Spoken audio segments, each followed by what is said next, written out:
बिस्मिल्लाहिर्रहमानिर्रहीम। अस्सलाम वालेकुम। आज जनरल साइंस एंड एबिलिटी के लेक्चर 6 में हम अर्थ की मूवमेंट पे बात करेंगे और उसमें रोटेशन और रेवोल्यूशन की बात करेंगे और उसके बाद ये देखेंगे कि रोटेशन और रेवोल्यूशन का हमारे अर्थ के ऊपर क्या इम्पैक्ट पड़ता है। सबसे पहले हम देखते हैं अर्थ की मूवमेंट क्या है। Earth basically has two types of movements. Earth की मूवमेंट दो तरह की है। They are rotation and revolution. एक रोटेशन है और एक रेवोल्यूशन है। These two motions are responsible for different kinds of phenomena. और ज़मीन पे मुख्तलिफ़ किस्म के फिनोमिना जो हैं वो इन दो मूवमेंट की वजह से होते हैं, इधर रोटेशन या इसमें रेवोल्यूशन की वजह से। पहले हम इस फिनोमिना को समझने की कोशिश करते हैं कि रोटेशन क्या है। Rotation is a circular movement of an object around a centre of rotation. ये किसी भी ऑब्जेक्ट की सर्कुलर मूवमेंट है जो उसके सेंटर ऑफ रोटेशन के गिर्द होती है। If three dimensional objects like the earth, moon and other planet always rotate around an imaginary line, it is called a rotation axis।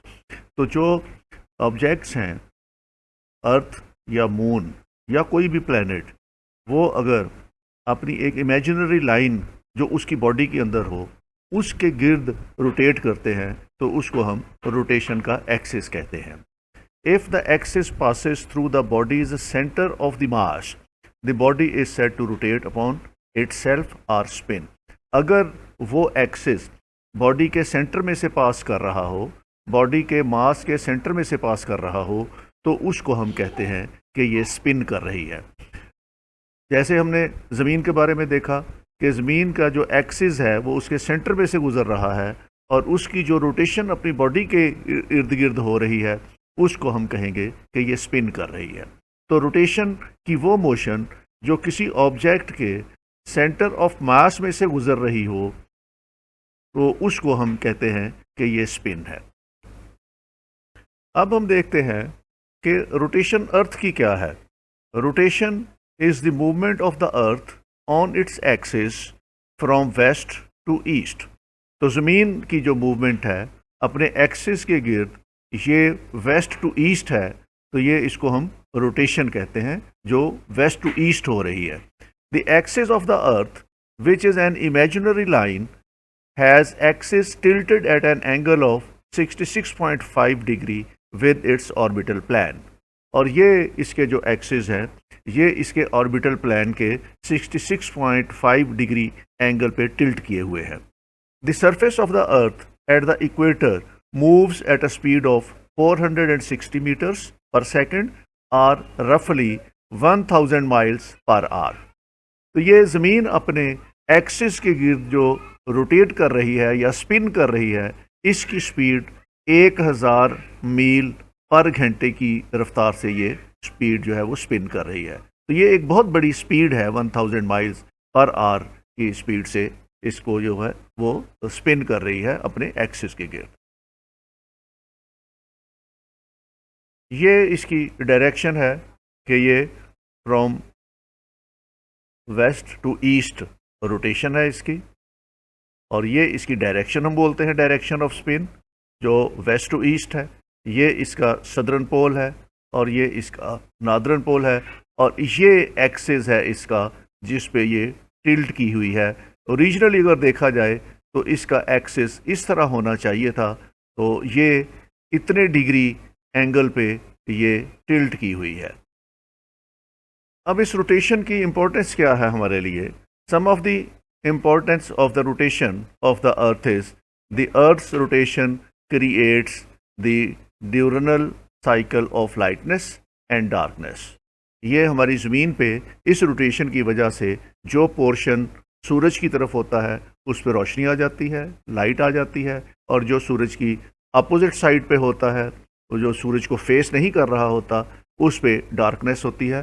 तो इससे लाइटनेस और डार्कनेस के पीरियड्स मुकर्रर हो गए हैं ज़मीन के, जो 24 घंटे में कुछ ना कुछ एरिया इसका जो है वो लाइट की तरफ रहता है और कुछ एरिया जो है वो डार्कनेस की तरफ रहता है। तो इससे हमारी दुनिया के ऊपर दिन और रात जो है वो इस तरह बनते हैं। इससे टेम्परेचर और ह्यूमिडिटी चेंज होती है। जो एरिया सूरज की तरफ होगा जाहिर है वहाँ पे हीट आएगी, तो वहाँ पे वो गर्म होगा, और जो हीट से दूसरी तरफ होगा तो वो उसमें जो है वो लेस हीट होगी। तो इससे टेम्परेचर वेरिएशन दिन का और रात का इससे हमारी रोटेशन से होता है। Earth's rotation causes tides in the ocean and seas. तो इसकी रोटेशन से हमारे ओशन के अंदर टाइड्स भी हैं, भी बनती हैं। अगली मूवमेंट जो अर्थ की है that is revolution. In astronomy revolution is refer to as an orbital revolution. इसको हम एस्ट्रोनॉमी में ऑर्बिटल रेवोल्यूशन कहते हैं। It is used when one body moves around an other while rotation means moving around the axis. तो revolution वो है जब एक बॉडी दूसरी बॉडी के गिर्द जो है वो रिवॉल्व करती है, उसको हम रेवोल्यूशन कहते हैं। रोटेशन जो है वो उसके अपने एक्सिस के गिर्द जब वो मूव करती है तो उसको हम रोटेशन कहते हैं। तो रेवोल्यूशन और रोटेशन दो डिफरेंट मूवमेंट्स हैं।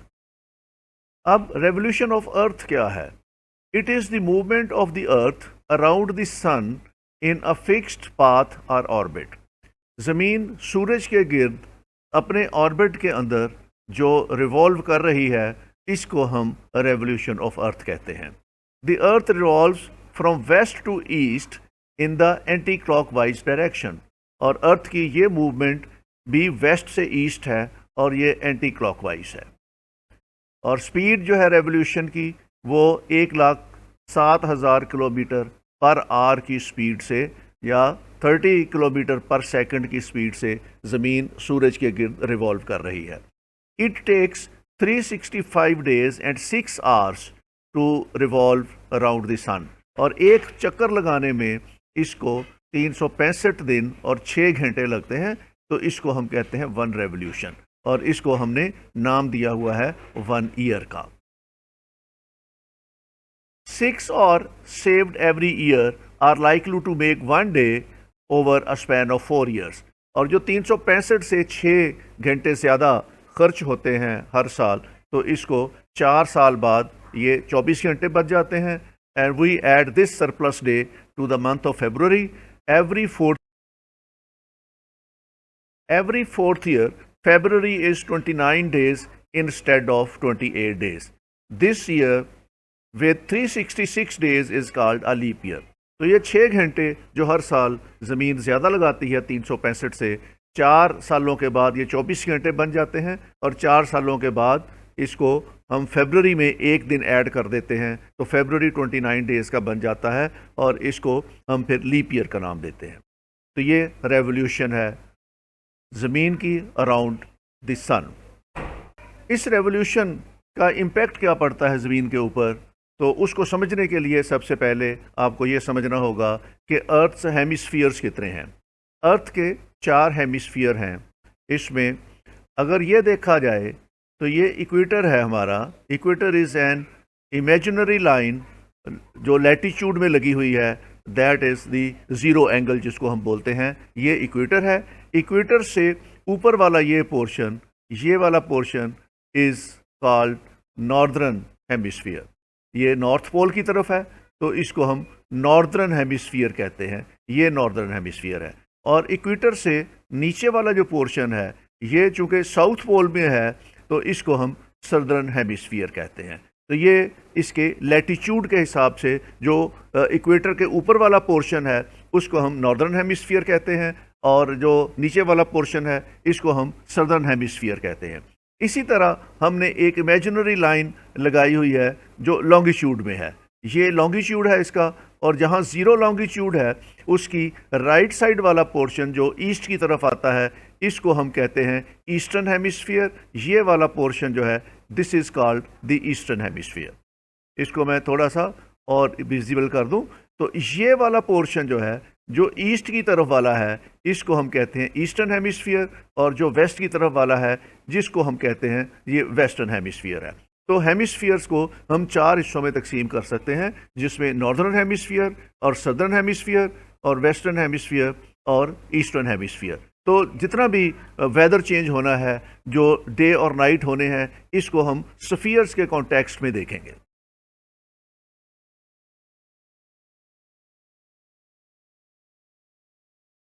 यही इसकी वर्ल्ड मैप के ऊपर ड्रॉ किया हुआ है।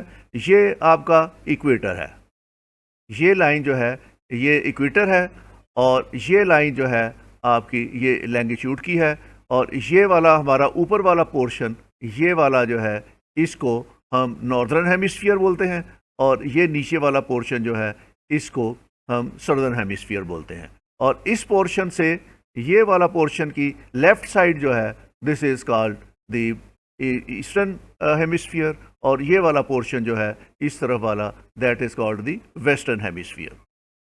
ज़मीन पर मौसम कैसे बदलते हैं, इसकी मैं आपको एक एक्सप्लेनेशन देता हूँ इस चार्ट की मदद से। तो इसमें पहले 2 टर्म्स जो हैं आपको जहन नशीन करनी है। एक टर्म है इक्विनॉक्स। इक्विनॉक्स उस वक़्त हम बोलते हैं जब ज़मीन पे दिन और रात का दौरानिया बराबर हो, और दूसरी टर्म हम बोलते हैं सोल्स्टिस। ये उस वक़्त बोलते हैं जब ज़मीन पे दिन और रात के दौरानिये में फ़र्क हो। तो अब देखते हैं कि मौसम कैसे बदलते हैं ज़मीन पे। ये प्लेस जो है हमारी, इसमें मैं आपको पिछली स्लाइड पे बता चुका हूँ कि ये ऊपर नॉर्थर्न हेमिस्फीयर है और ये सदर्न हेमिस्फीयर है।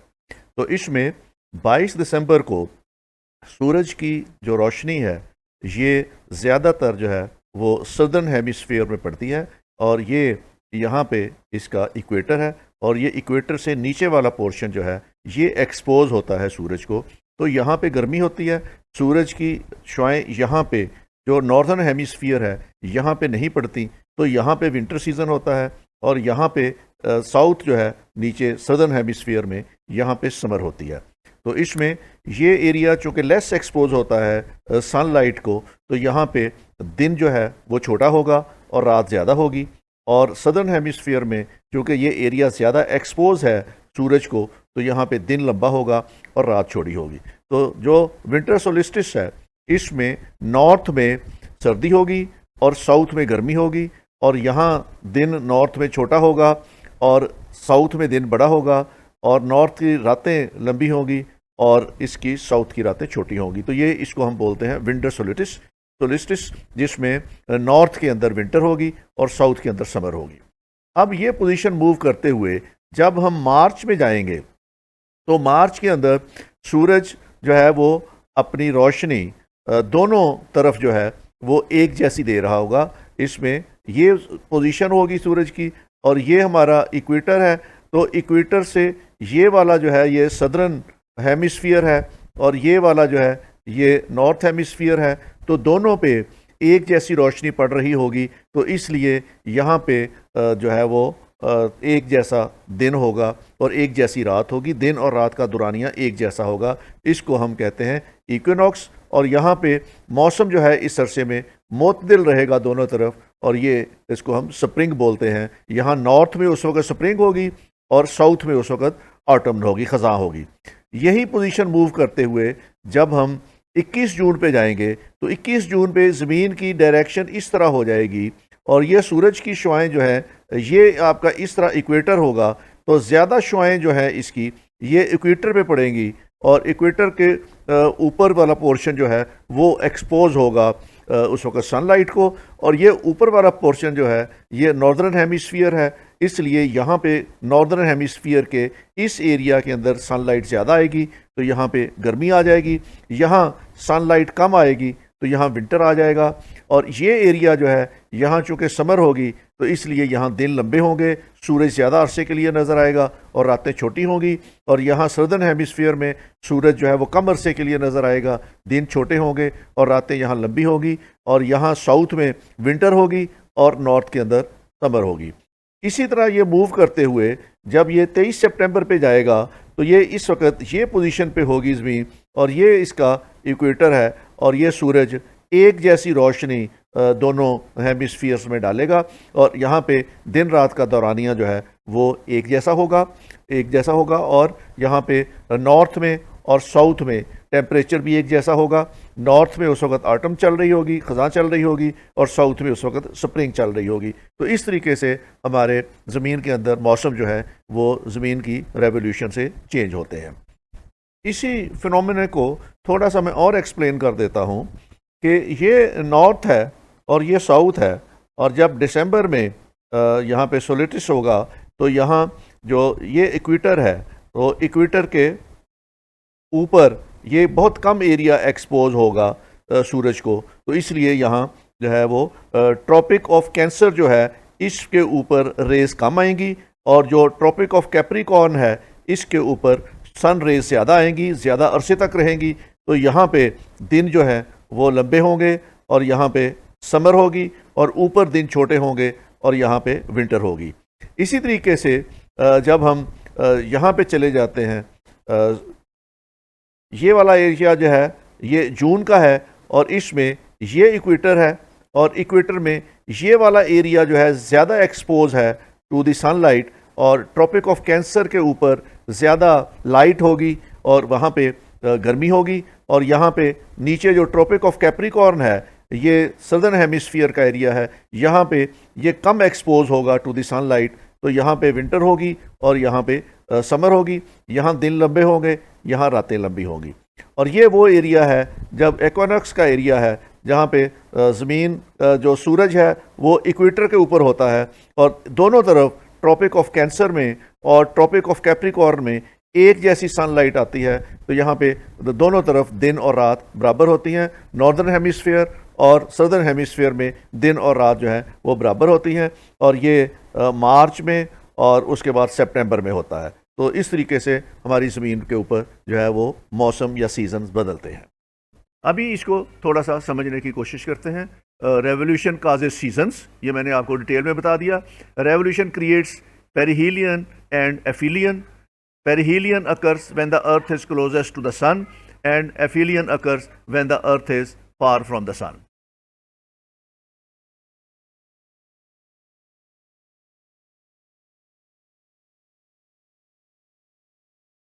Revolution has a direct influence on the varied length of days and nights. तो दिन और रात का फर्क होता है। The duration of day and night are the same at the equator. This is known as equinox. Equinox वो है जहाँ पे दिन और रात बराबर हैं। The duration of day and night varies in the northern and southern hemisphere. This is not known as solstices. और जहाँ पे दिन और रात जो हैं वो वेरी कर जाए, उनकी लेंथ वेरी कर जाए, तो उसको हम कहते हैं solstices.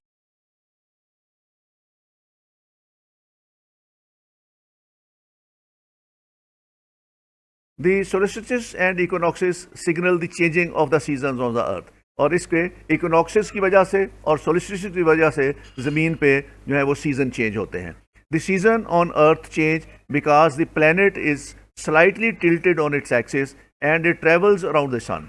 और ये इसलिए ज़मीन पे सीज़न चेंज होते हैं कि हमारी ज़मीन जो है वो स्लाइटली टिल्ट की हुई है इसके एक्सिस के ऊपर। This means different point on earth receive more और less sunlight at different time of year. इसके टिल्ट होने की वजह से ज़मीन पे मुख्तलिफ हिस्सों पे साल के मुख्तलिफ अवकात में जो सनलाइट है वो डिफरेंटली इस पर रिसीव होती है, उस वजह से यहाँ सीज़न मुख्तलिफ होते हैं।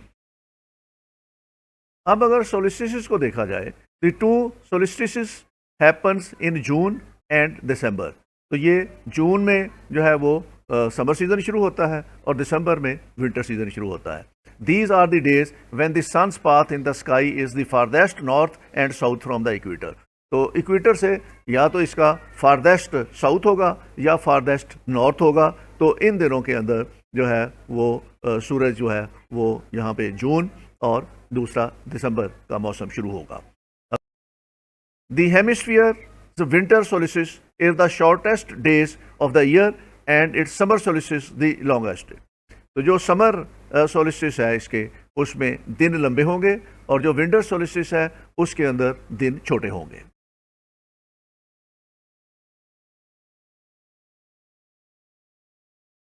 In the northern hemisphere, the June solstice marks the start of summer. This is when the North Pole is tilted closest to the sun and the sun's rays are directly overhead the Tropic of Cancer. हम चूँकि northern hemisphere में हैं तो इसलिए जब जून का period आता है तो हमारे यहाँ फिर गर्मी होती है। हम चूँकि नॉर्दर्न हेमिस्फीयर में हैं तो इसलिए जब जून आएगा तो हमारे पास समर सीज़न शुरू हो जाता है। और ये इसलिए होता है कि नॉर्थ पोल जो है वो सूरज के करीब होता है और सूरज की शुआएं डायरेक्टली जो ट्रॉपिक ऑफ कैंसर है उसके ऊपर पड़ती हैं जो इक्वेटर के ऊपर है, तो इसलिए यहाँ पे उस वक्त गर्मी होती है। दिसंबर में solstice marks the start of winter. At this point the south pole is tilted closest to the sun. तो दिसंबर में साउथ पोल जो है वो सूरज की तरफ टिल्ट कर जाता है और उसकी शुआएं जो पड़ती हैं वो ट्रॉपिक ऑफ कैप्रिकॉर्न के ऊपर पड़ती हैं, तो उससे साउथ में जो है वो हेमिस्फीयर में गर्मी होती है और नॉर्दर्न हेमिस्फीयर में सर्दी आ जाती है।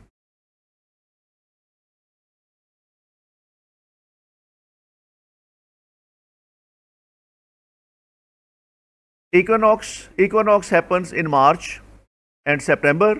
These are the days when the sun is exactly above the equator, which makes day and night equal length. तो इसमें जो सूरज है वो इक्वेटर के ऊपर होता है और दोनों तरफ जो है वो दिन और रात बराबर हो जाते हैं।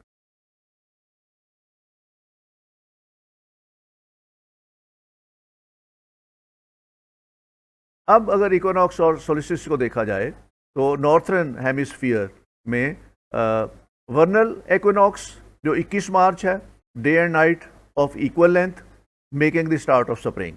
तो इसमें स्प्रिंग का सीज़न शुरू होता है ये 21 मार्च से, और देन समर सोलिस्टिस शुरू होता है वो जून में, और longest days of the year marking the start of the summer.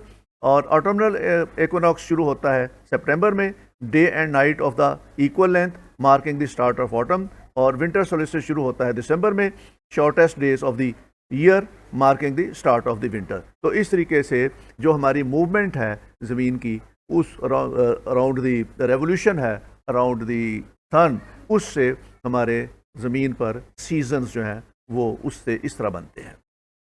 अब हम देखते हैं कि रोटेशन और रेवोल्यूशन में क्या फ़र्क है। तो इसमें rotation is the earth is turning on its axis.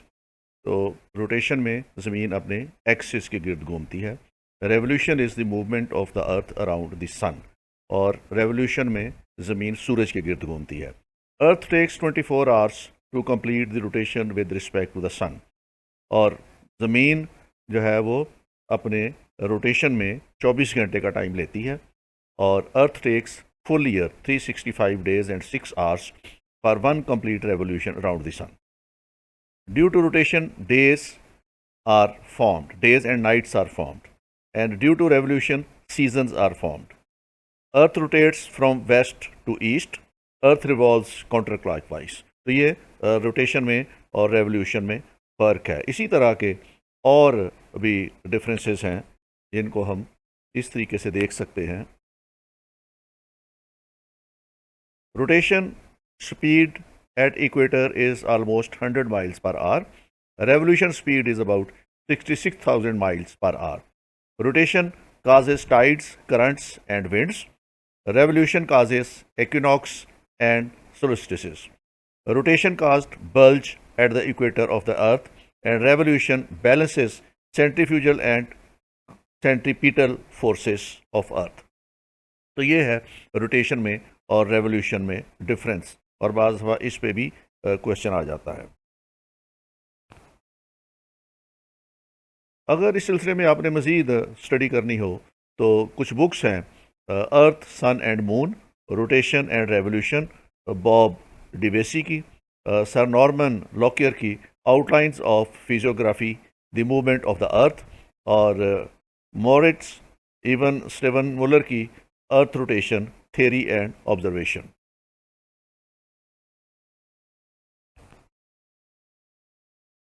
इसके अलावा the earth's variable rotation, geophysical causes, Kurt Lambeck की, और earth season and cycles Christine Dugan की, और इसके साथ आखिरी है the earth's rotation and climate, ये आंद्रे सर्जीविच मोनिन। ये बुक्स हैं, इनको अगर आप चाहें तो आप पढ़ सकते हैं आपको मज़ीद स्टडी के लिए। ये था आज का लेक्चर। अगला लेक्चर हमारा इंशाअल्लाह ये क्लाइमेट और वेदर पे होगा। Take care, thank you very much, खुदा हाफिज़।